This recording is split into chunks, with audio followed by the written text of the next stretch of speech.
Yeah, very good evening and welcome to Global Sri Lankan Forum. So we are the platform for many activities carried out from 2015.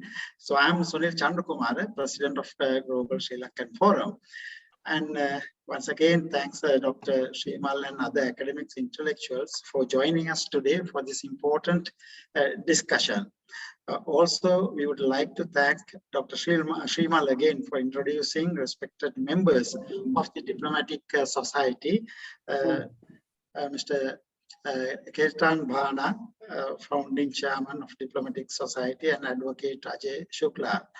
So from my side, even though Dr. Srimal gave a brief description, so let me introduce President Councillor Prashantalal Alvis.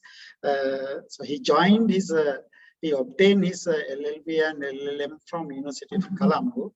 He initiated his career as a state counsel at the Attorney General's Department of Sri Lanka in 1983 and had served in that capacity until 1990. Subsequently, he joined the private bar and since then had been practicing both appellate and trial courts, specialized in spheres of criminal and family law. He also corporate director, visiting lecturer at Faculty of Law of the University of Colombo and Sri Lanka Law College. So he is a member of, he was a member of the Board of Management of Lakshman Kadirgaman Institute for International Relations and Strategic Studies. And he recently joined diplomatic service upon his appointment as a honorary consulate of Republic of Seychelles in Sri Lanka. So this further, President Council Prashanta is a leading personality within Buddhist organizations in Sri Lanka and setting the momentum in many aspects. With that sort of introduction, let me move to the discussion. We definitely will get more opportunity during our discussion to get to know each other, as it is an essential part of our journey. So we should know each other better because we just step on, we have an initial discussion for a long journey. I anticipate that it will serve not only Sri Lanka, for the whole region, but finally globally. So let me pointed out, I became the Consular General for Seychelles. Of course, now there is an embassy. My role has been not that, it's minimal, but then corroborative or supportive of the embassy here. So, but still, I am involved with this whole thing.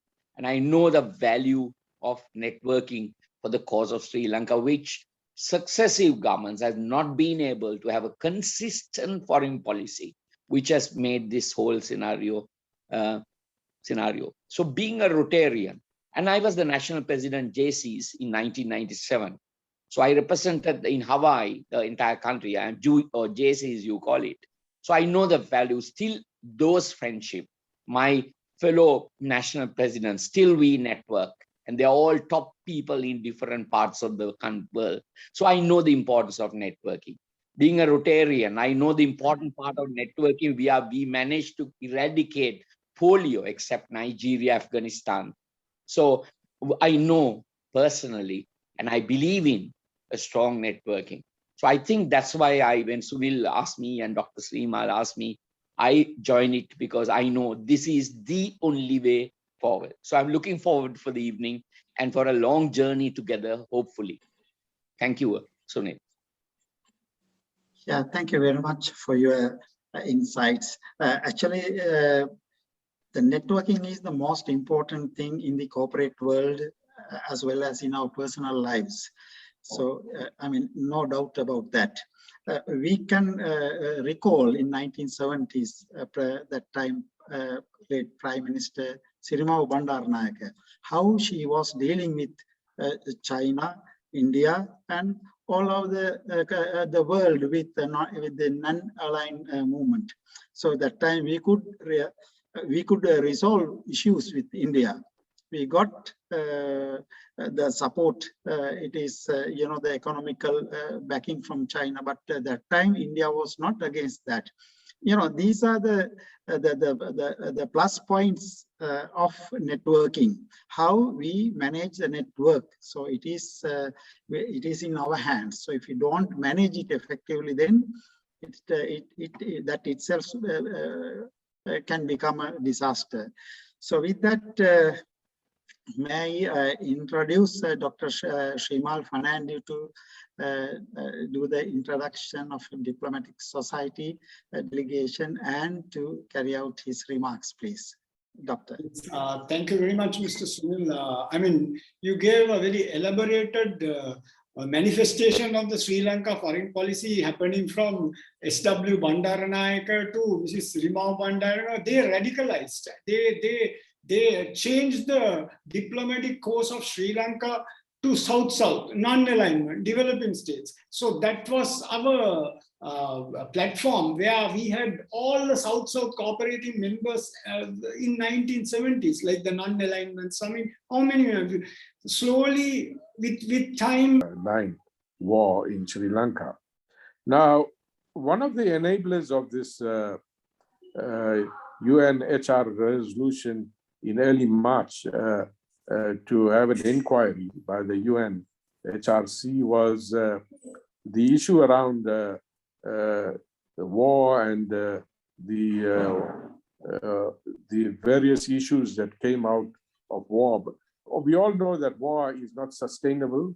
It has just shown its hand as at 15th August in Kabul, that as President Biden has said, you cannot make another country in the same image as your country. So the same thing applies to Sri Lanka.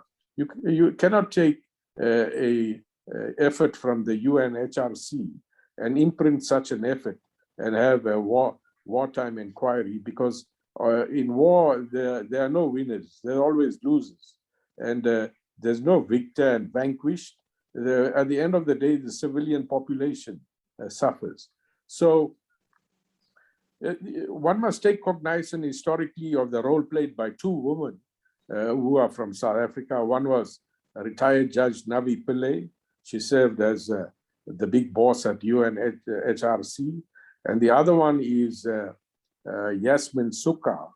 Now, Yasmin Sooklal is also a lawyer, never practiced law, but she is the CEO of the South African Foundation for Human Rights, which has observer status in Geneva at the UNHRC. So much so that Yasmin Sooklal is the busybody with issues around the Sri Lankan war, and is one of those what you call colloquially called the attack dogs that tries to interfere in the UNHRC issues in Sri Lanka, aided and abetted by the retired Judge Pillay. But those are the events that one needs to look at in order to countenance what Sooklal and Pillay are all about and intent on pursuing. And hence it becomes important that one needs to look at those issues in perspective. I think the next thing is the current economic crisis that Sri Lanka finds itself. Historically, here in South Africa, we inherited a bankrupt state as at 1994 when we gained democracy. And what becomes important is that unlike the USA, most global non-USA investors are bilingual when it comes to economic matters. Because let's take Sri Lanka, they speak to the home country's currency as well as the US dollar, because that is the common platform for trade. But it also becomes well known that there are words and phrases like the euro and sterling that are also used in economic matters. In all, Asia has now shown the way in terms of foreign currency. As we all know, the Chinese renminbi is becoming more and more to the fore as a trading platform. And it's important that whether it's the Sri Lankan rupee, the Vietnam dong, the Indian rupee, or the Pakistan rupee, they become currencies of choice as well going forward in economic sphere. And one cannot only depend on the US dollar as being the main trading platform. By and large, we also need to look at the workforce pursuant to various ILO resolutions.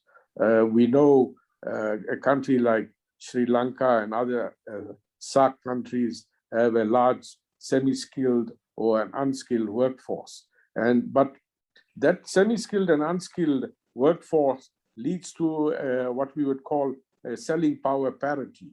And that selling power parity has become very important due to the pandemic that the world is undergoing currently. You will see that the production, supply chains, and the like have since evolved out of China into ASEAN and SAARC countries. And because of these evolving opportunities, many opportunities abound, including Sri Lanka, in taking cognizance of these supply chain opportunities going forward. Now, that brings us to as it was alluded to earlier, one needs to look at issues around how South Africa needs the SAARC region, including Sri Lanka. And as you know, tomorrow, Prime Minister Modi hosts the BRICS Leaders Summit virtually, of course, in New Delhi. And one of the important things I think even Sunil may be aware of is that tomorrow, formally, they will induct new members to the New Development Bank, or what we call it, BRICS Bank. And one of the new members to the BRICS Bank that has just got accession to is United Arab Emirates. So the UAE will be admitted as a regional partner to the new BRICS Bank. Now, in economic matters, because of the pandemic and what has happened in Kabul and the like, the world now has moved on from what we call co-incidentation to reorientation in respect of currency and the like. So the reorientation is, how do we improve the purchasing power parity of the Sri Lankan rupee vis-a-vis to the dollar in order, in terms of the current economic crisis that befalls Sri Lanka. And it's something that one needs to expand on at a later date in terms of going forward. And then for obviously the South Africa I can speak of because I served as special advisor to the former Minister of Justice in the Mandela government when we first got democracy. And in that regard, we have had many role players who still play a role.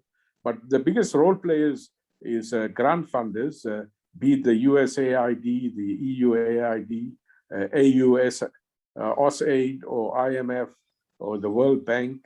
They all have set offices in South Africa, including the UNDP and the like, as well as we also have development banks and Exim banks. And we also, whether it's the African Development Bank or the Asian Development Bank, they all have offices in South Africa. Because as Srimal said, beside having the second largest footprint of diplomatic missions outside of Washington, DC, that is Pretoria, where many others see Pretoria as the engine room into Africa. Hence, it becomes important in terms of the economy is, I think what Sri Lanka, what I propose is, one of the things they need to do is look at, obviously you have special economic zones, but you also need what we call a back of port zones, which become export hubs, or export services zones. And two countries that come to mind as financial hubs is Singapore and Mauritius. And you find, if you take your big neighbor in terms of its neighborhood first policy, that's India, you will find that very many Indian businesses, and I think Sunil will know that, they either have registered trading operations out of Dubai or out of Singapore or out of Mauritius. And the big question is, why can't Sri Lanka become a financial hub in a similar vein? It's something that needs to be under consideration, because yeah, in Africa, South Africa is now a signatory to the African Continental Free Trade Agreement, and that's something that Sri Lanka should take notice of, because it's strategically located in the Indian Ocean, and it has the whole African continent to service. Aside from that, I mean, Srimal knows that I play a big role in an advisement in the South African Ministry of Defense and Military Veterans, and you need a lot of collaboration between the Sri Lankan Defense Force and South Africa in that regard. Only last week, the Indian National Security Advisor had a virtual meeting with the South African National Security Advisor and the Brazilian Security Advisor vis-a-vis to the grouping called IPSA, that's India, Brazil, South Africa. But we read yesterday, the same Indian NSA met with the CIA counterpart in New Delhi, and today he met the Russian NSA in New Delhi. So it becomes more and more important in terms of the Indian context and its India neighborhood first policy that one needs to strive to bring more integration between India. South Africa's relations have been soaring since Nelson Mandela first went to India in 1991, when he made his famous statement that you, India, gave us a lawyer in 1893 in Durban called M.K. Gandhi, and in 1915 we gave you back India a lawyer called Mahatma Gandhi. So Gandhi became aware of liberation and liberation tactics in his stay in South Africa between 1893 and until he emigrated finally to India in December 1914. Now, what it becomes important is that what I find is a lacuna in the role of military veterans in the Sri Lankan war. Now, we in South Africa, when President Mandela was released from prison, he indicated that his greatest interest is reconciliation and the peace dividend, because obviously we inherited a bankrupt apartheid state with racism, which was very rife. And through the efforts of the noble Mr. Mandela, we became a democracy and we accelerated therefrom. But the role of military veterans is important because we in South Africa, and that is why we have a Department of Military Veterans set along the same lines as the USA Military Veterans Department, where the South African military veterans strategically have become reorientated, reskilled, and retrained to become assets to civil society. And they have now become important role players in the SMME sector, that's the small, medium, micro enterprises sector, where they have become very enterprising businessmen. So that's something that South Africa can do. I only read yesterday that the Sri Lankan army and other defense force members are visiting India for collaboration purposes with the Indian Defense Force. And that's something South Africa and Sri Lankan Defense Force should be looking at, especially in the context of artificial intelligence. As you know, cybersecurity is becoming more and more important. We even have a cybersecurity resolution that is now serving before the African Union in Ethiopia, and it will be debated in late January, early February next year to have a continental African cybersecurity resolution going forward. As Srimal alluded to, His Excellency, the current president of Sri Lanka, visited Pretoria. He visited the defense sectors in the government sector. The one is a defense manufacturer, Denel. The other one is the Arms Corps, the Armaments Corporation of South Africa. These two sectors, companies also play a sterling role with the Indian defense sector. And it's something that President Rajapaksa is aware of. Aside from the private, we have a burgeoning private sector defense industry. But both President Rajapaksa as well as the defense establishment as at 2011-2012, the defense sector in South Africa did supply defense equipment to Sri Lanka in that regard. So it becomes more and more important in looking at research and development, not only in defense, but we have good research and development in health, in pharmaceuticals. In pharmaceutical, because of the pandemic, we have now similar to the Serum Institute of India in Pune. We have two companies, one state-owned, one private sector in South Africa. They're busy under licensing. The private-owned company in Port Elizabeth is manufacturing the COVID vaccines under a J&J license. And the state-owned company BioVac is manufacturing under license the Pfizer vaccine in South Africa. And both vaccines are now being distributed widely into Africa. And then I think it has to once again stress we need to take issues around the ocean economy. We have a large ocean coastline, but so does Sri Lanka. And I think what we colloquially call the blue economy, those are areas where the great collaboration need to be done. Finally, when you look at the economic crisis in Sri Lanka vis-a-vis to agriculture, South Africa has great skills development because it has a very thriving agriculture sector since the early 1900s. And it's something that you need a lot of collaboration in. Separately, state-owned company, the Fertilizer Corporation of South Africa, manufactures fertilizer in South Africa, and the bulk of the fertilizer they manufacture is exported to India. And I watch in India, they rebag South African fertilizer and call it product of India, and they export it to Iran and other neighboring states. So that's something there. And finally, the issue about animal husbandry. We have a state-owned research and development and manufacturing plant outside Pretoria called Onderstepoort Biologics. The animal husbandry vaccines as well as all animal husbandry medication is all manufactured, and Onderstepoort Biologics export many of these products of theirs into the African continent, and it is widely acknowledged in Africa.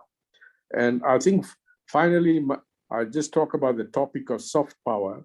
Currently, the South African cricket team is visiting Sri Lanka, and hence the issues of soft power, whether it's in sport, cricket, rugby, and the like, becomes important, as well as arts and culture. And the soft power becomes important in terms of collaboration, because as President Mandela alluded to, that sport is one of the instruments to win over a nation.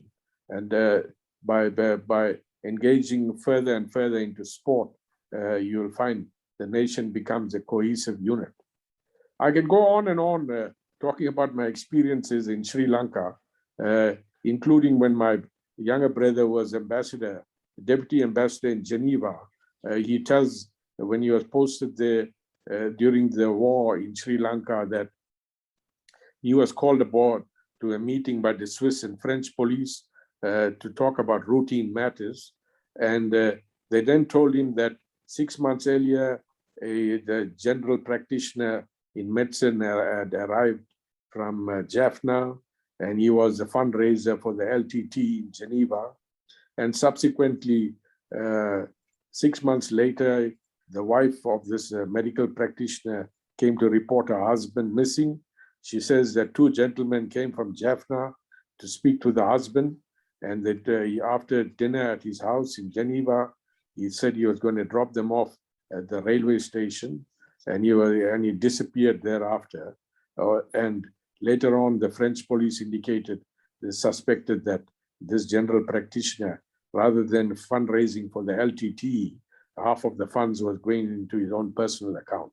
So he became a problem, and he conveniently disappeared, and he was never found again.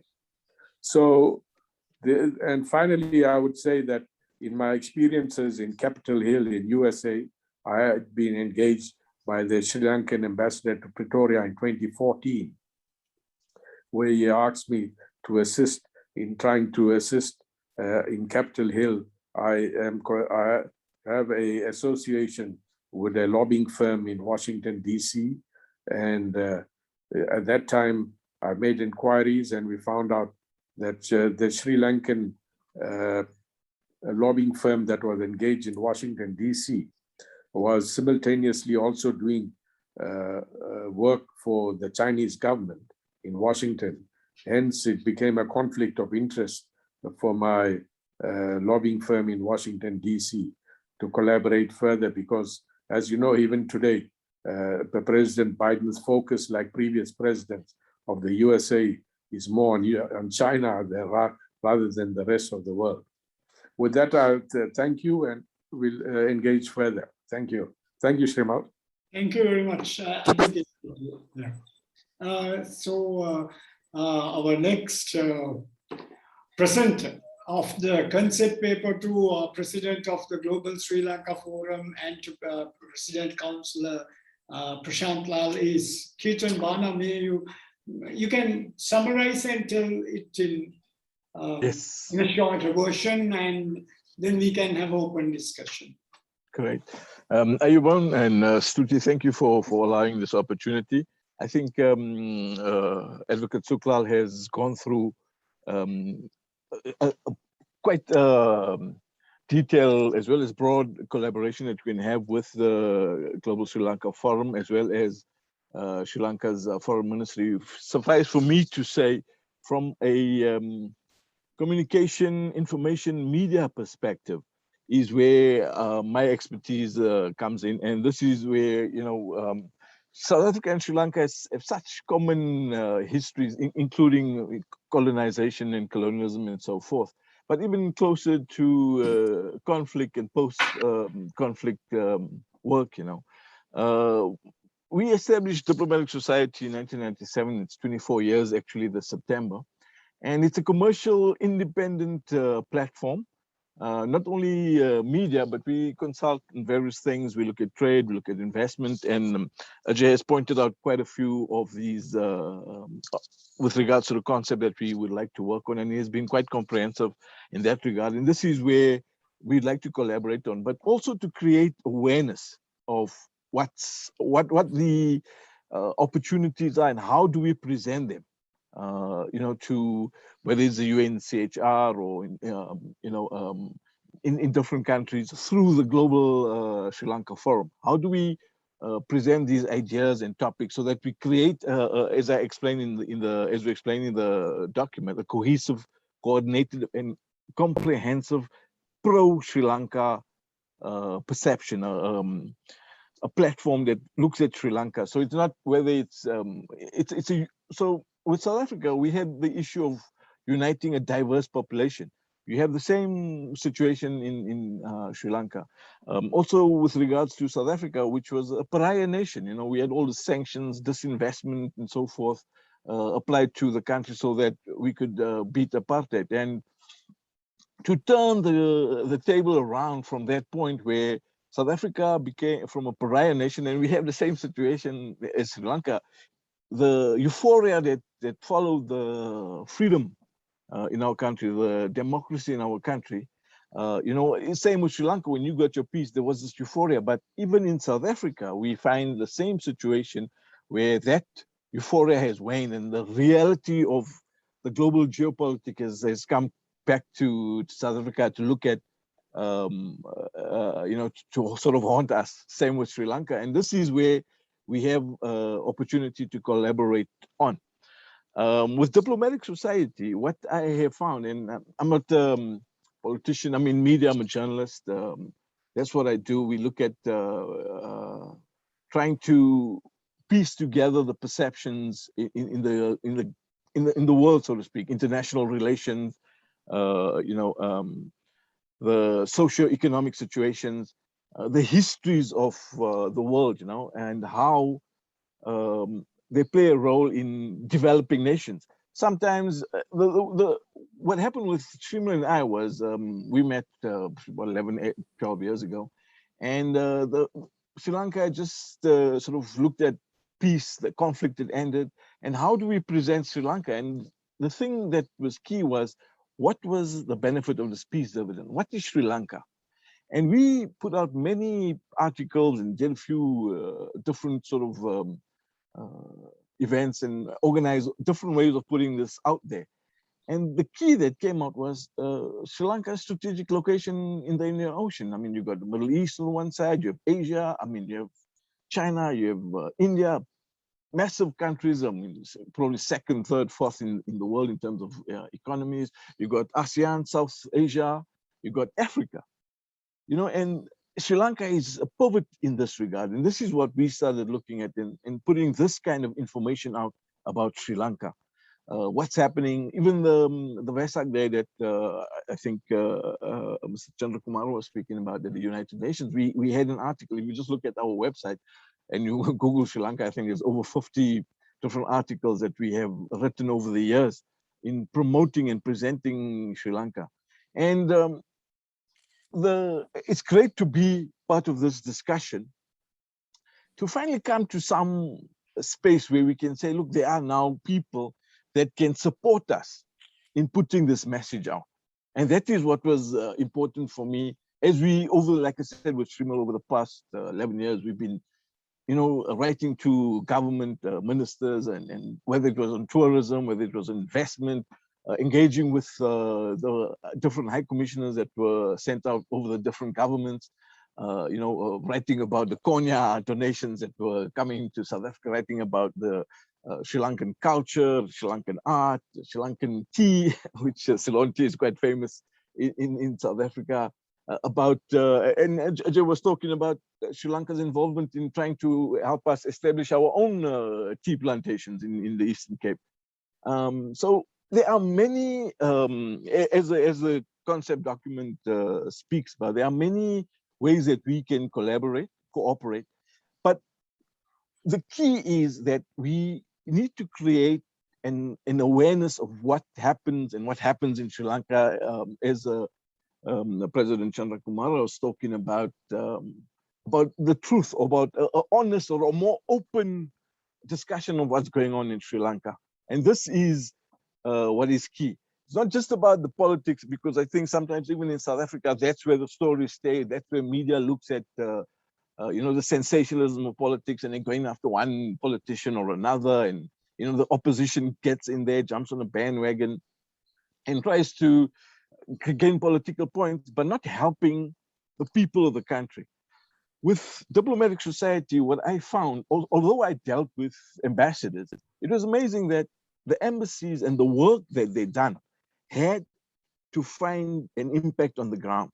So even with international relations, it has to work with at provincial, municipal level, and finally, going to whether it's students in schooling, whether it's charity organizations, whether it's there's a whole variety of CSI that was carried out through the missions in South Africa, and this is where diplomatic society found the impact of international relations on the ground with the people, whether it was donating books for library and people-to-people relations.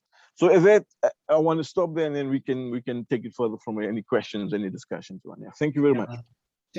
Thank you, Kirtan. Thank you, Ajay. And I think I'll hand over to President Sunil Chandrakumara. Yeah. It's really wealth of experience, in-depth explanation.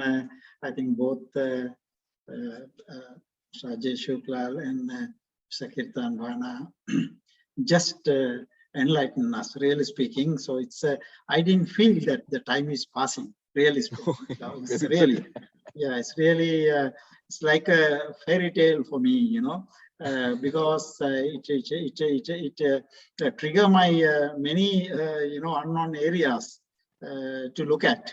So really speaking, it is inspirational. Really, exploration is that. I think Mr. Ajay Sooklal has touched almost everything. When you want to develop a country, so how you look at it and what are the areas that you have to, look at and deal with. So this is very important, and it's that good. I mean, good that I got the recording, and I'm sure that we can. I think President Councillor Prashant will agree with me that we can utilize these ideas and opinions and the explanation for the betterment of our, country, and especially, the economy, defense, and even animal husbandry and artificial intelligence, how to use soft power. So art and culture. So all these areas are very important. So we are talking, and we are just focused on a narrow area. So whereas we have to look into a widespread important areas are there. When as a Sri Lankan and even President Council Prashant will agree with me again, Sri Lanka is a place where all these qualities and all these aspects is a very rich country, but we have let it down by ourselves. So it's a sad part of the story is that. But as a sleeping, giant, so we can awake and take into the development, the path of the development, and definitely. Minister Perez, as well as President's Councillor Prasantala, will engage with a seasoned career diplomat, will make a vast difference to the bilateral relationship between Colombo and Pretoria. Thank you. Yes.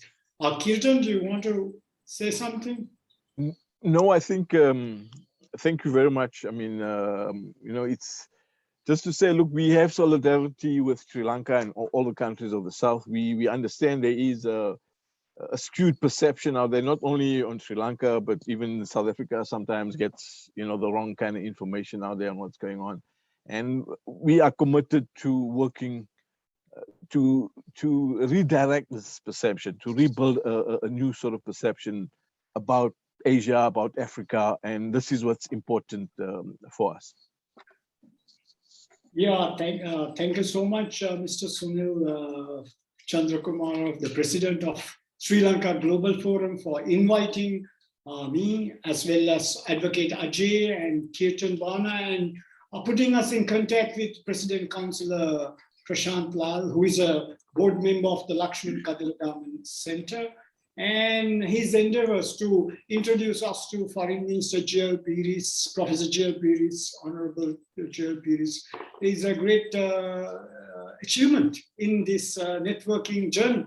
And I think we will further carry out our mission behalf of in a pro-Sri Lanka approach. And I think the Sri Lankan Global Forum that connects to the diaspora, Sri Lankan diaspora, representing the 7 continents, is an amazing thing. And the Sri Lankan diaspora comprises about 3.5 million people who is sending revenue, who is having generational connections, as well as how we will develop our nation like Israel, or as a small nation. We want to see our nation prosper, stabilize, and we want our politicians to work the way we want, not to be corrupt. And I think this is a moment South-South cooperation has begun, and the endeavors from the Diplomatic Society in partnership with Diplomatic Institute of Brussels have now started a new journey with Global Sri Lanka Forum and our Sri Lanka in this endeavors. Thank you very much, Mr. Sunil, for inviting. Yeah, thank you very much, Dr. Srimal Fernando, for coordinating and arranging this meeting with Advocate Ajay Sooklal and Diplomatic Society President Mr. Kirtan Bhana, and my colleague, our President Councillor Mr. Prashant Salardi Alwis. So with this, this is the first step of a long journey, I would say. So we will look forward to have more fruitful discussions with, as I mentioned, focus areas to address exactly and how we will see how we can move forward.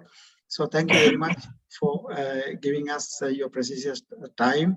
And really, once again, I would say that it's very inspirational. Thank you very much. Thank you. Thank you. Thank you. Bye.